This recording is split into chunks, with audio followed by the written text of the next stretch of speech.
Kag sa number 1, ikatlong nga trillion peso march kasubong man pagdumdum sa ika-40 nga EDSA People Power Revolution ang ginpatigayon sa mga mayor nga dalanon sang Bacolod subong nga adlaw.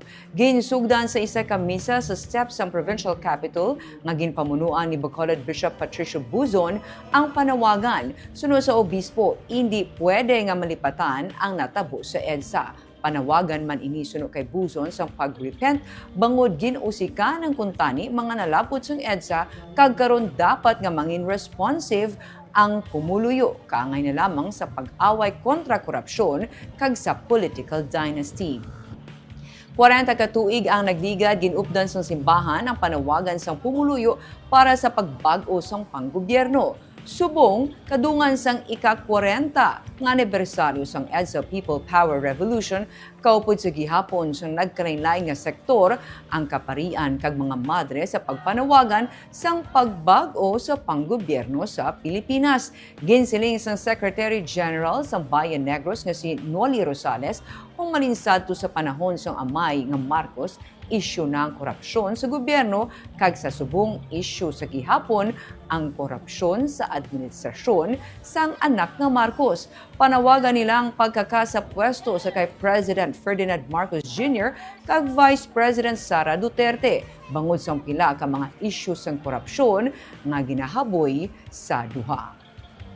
Sa pihak nga bahin ng Federation of Urban Poor, temprano pa nga nagtipon sa estatwa ni Anaya Senador Benigno Ninoy Aquino sa Dalan Araneta sa pagdumdum sang EDSA People Power Revolution nga nagpatalsik sa diktaturya.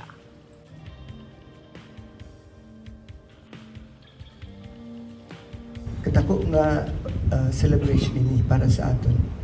And not only this was a shining moment of our people's courage and patriotism, it was also a very special moment of God's intervention, of God's grace.